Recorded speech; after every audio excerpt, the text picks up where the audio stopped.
gets a certain amount of farm, gold, and skirmish capability para medyo mag-fall off yung Execration dito. Pero let us see. We will head on to the Land of Dawn, and this is game number 1, Bren Esports versus Execration. And tignan natin kung ano ang mangyayari dito sa laron to. Grabe, meron agad meet up dito sa gitna ng mapa natin. No? Tamang poke lang kasi kung sino syempre yung mabawasan ng buhay dyan, medyo eguls na. Tulad nga nitong si RIBO, nakalahati agad yung buhay. Pero ang ganda, 4 na miyembro ng Bren Esports, pinadala agad nila sa gitna just to make sure na hindi sila maaagawan ng buff. Kumbaga ano yan kung kaya mo i-protect agad, protektahan mo na yung kampo mo. And that was Team Execration did. Wala naman tayo nakitang invade din coming from Execration. Pero sa bottom lane, grabe dito 2v1 si PHEWW, konti na lang ang buhay. Tatalunin ba to? Pero very patient sila, naghihintay ng tamang moment. It is a possibility kasi si PHEWW dito talagang mababa na yung buhay niya. He does have the armor, but right now, Grok going in. Sa gitno dito, nagkahulihan, and Shaknu, mauhuli din siya pero it won't really matter as they get the first blood. Yun yung pinaka-importante. It's all about the XP, it's all about the gold. Nakuha man ni PHEWW yung kill, yung kill pabalik, or yung nakakuha man sila ng kill pabalik, not necessarily si PHEWW yung nakakuha. It all comes down to may nakuha bang XP doon si PHEWW. Pero 1 for 1 naman, early game time pala, hindi pa natin masabi kung yan ba talaga or kung sino na talaga yung may lead. Pero it seems like so far early game mas nagugustuhan ko yung rotation ng Execration dito. Pero sa bottom lane, grabe dito, pressured si Thumbs natin. Sa-secure nila yung crab, maagaw ba? No, still from Sajit no in there. Pero ang daming yung mga A4 4 for an A? Tama ba? Baliktad. Hindi ko kasi nagagaling. Ginaya ba yun galing pauso ba yun ni Shinbu? Si Zapnu. 1 for an I?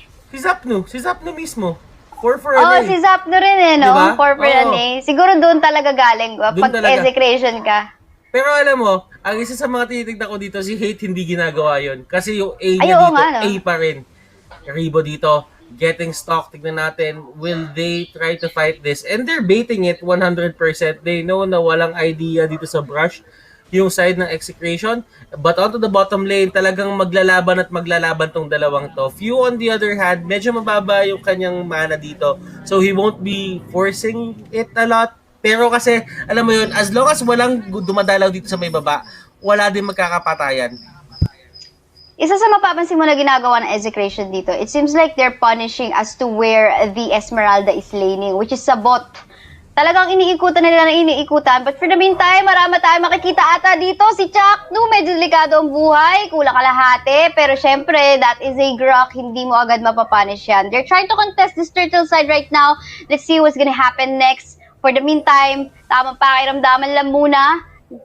Ayun si Kupa, sinimula ng Bren Esports. I-reset lamang yung turtle sa ngayon. Pero habang ginagawa ng Execration na pagbabantay dyan sa turtle natin, kung mapapansin mo, nakakapag-knockout na si Thumbs ng maliliit na neutral doon sa jungle camp ng Bren Esports.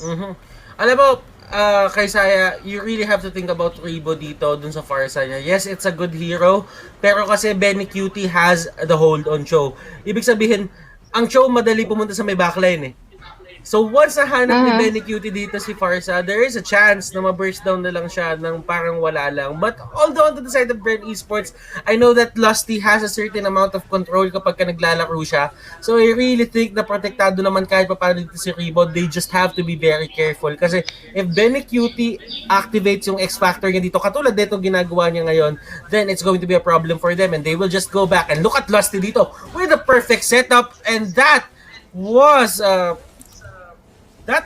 smart move. That was a smart move. Medyo hindi ko naalala, pero that was a really smart move coming out here from LUSTY, and they just go in. Wow. Kay Saya, what do you think about that answer coming out from LUSTY? Actually, ang ganda ng ginawa dito ni Few. We can say that the Esmeralda did a fast clearing of minion of waves sa baba ng mapa natin. And right after that, wala nang padali-dali pa. Transition agad doon sa kung saan posibleng may mangyaring clash. Pero talking about clash, ito nga skirmish ongoing on to the top side. 2v3 ongoing right now. Hate going so low. Mamamatay pa nga yata. And yes, indeed, CUCU will get the kill in here. Pero hindi pa tapos dahil tuloy pa rin ang bakbakan dito. Very low na ang ating X-Borg. And yun na nga si Chuck no on the other hand, mamamatay kapalit naman dito ni CUCU.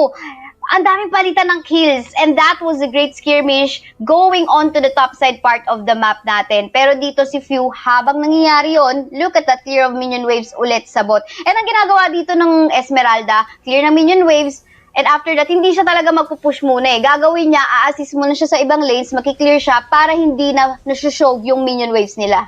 That is true, and they make it look so simple. And Lusty playing out of his mind. Bren Esports dito, they're rallying, they're trying to take down Execration, and this is the problem for the side of Execration. Sinabi nga natin, maganda ang early game ng Execration dito, they have hold of that, pero Bren Esports, if they get the skirmish potential na kailangan nila, this is going to be hard for Execration. Tatandaan natin, sila Hate, sila BENNYQT, they excel on pick-offs, pero ngayon ang ginagawa ng Bren Esports, they're not going one by one.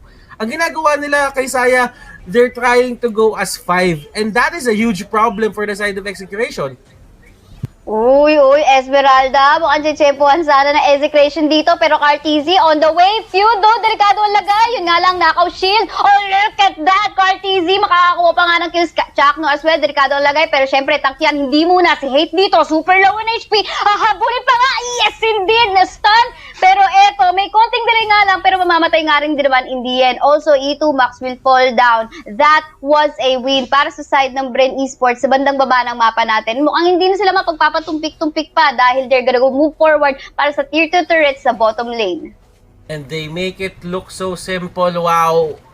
Bren Esports manhandling Execration. Execration on the other hand, kay Saya, kailangan lang natin sabihin sa mga viewers natin dito that they're not really out of this game.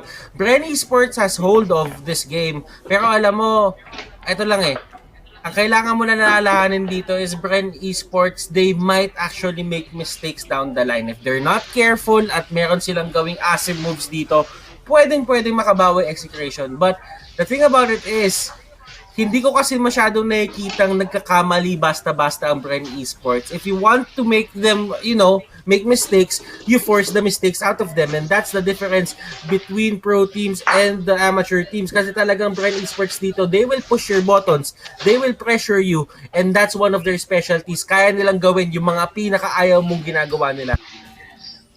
Well, being the map controller already on the side of Bren Esports, aagaw-agawin na lang nila dito, of course, yung mga buff, jungle camp ng Execration. Pero syempre, hindi natin makakaila magandang early game time or early gameplay na ginawa ng Execration. Yun nga lang nakabawi. Siguro kung ginawa ng Execration dito, tinuloy nila yung pag-punish sa Esmeralda sa bot lane part. Pwedeng hindi ganito yung nangyari kung saan parang nakakakambak na nga ang Bren Esports. Kasi Few is already online, 2-1-4. And KARLTZY as well needs to be shut down. Look at that, 403 KDA. I agree, no? Parang yung dalawang main players sila dito, si Few at si KARLTZY, talagang literal na binigyan ng space ni LUSTY, ni Coco, at ni RIBO.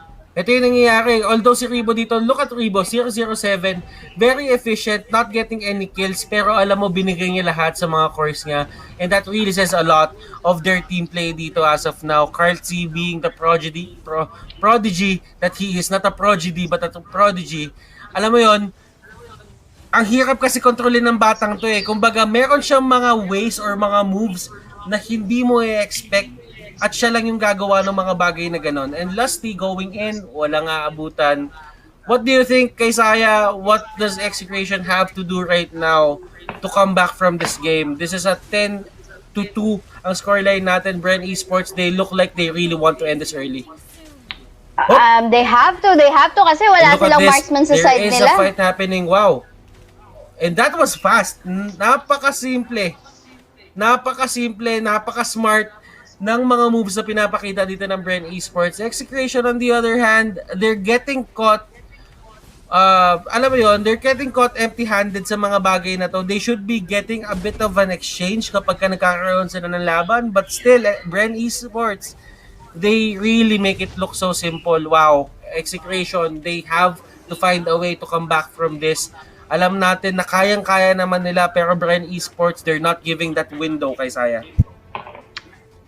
Just like what I have said a while ago, they cannot give the window dahil nga sa lineup nila wala silang marksman. Hindi nila kailangang hayaan na mag-wait pa na mag-online itong si Etu Max na gamit-gamit nga ang Popolin Kupa because that's a marksman that can dish a lot of DPS on the later part of the stage. And eto na nga, kasama na nga ang Lord dito ng Bren Esports. They can push anytime they want. Maganda yung flow ng minion waves sa top, sa bot, at saka sa mid. Sinesegwayan pa nga ni Esmeralda. I wonder if the clash will happen in here or tamang poke lamang ng mga heroes muna for the meantime. Sa gitno dito, sa gitna, tamang depensa lang. Pero it seems like the Lord will fall down. It's just a level 1 Lord anyway. Pero look at that, Farsha with the ultimate. Bren is just going for the slow siege. Ito yung sinasabi natin dito kay Saya, na they won't be trying to force things kasi alam nila yung mga mistakes nang gagaling sa pagka-pinipersa yung mga bagay-bagay. Unstoppable dito for KARLTZY. That is going to be a decisive take on that Popol's life. Pero eto, the arrival play will be used. They're trying to delay the inevitable for a bit. Pero sila LUSTY, sila PHEWW, papasok dun sa may likod. They will take down sa gitno dito. And sa gitno, he is down for the count. He can't really fight this. RIBO dito, nag-winter transition. BENNYQT baiting him out. And look at this execution. Just falling to the hands of Bren Esports for game number 1. And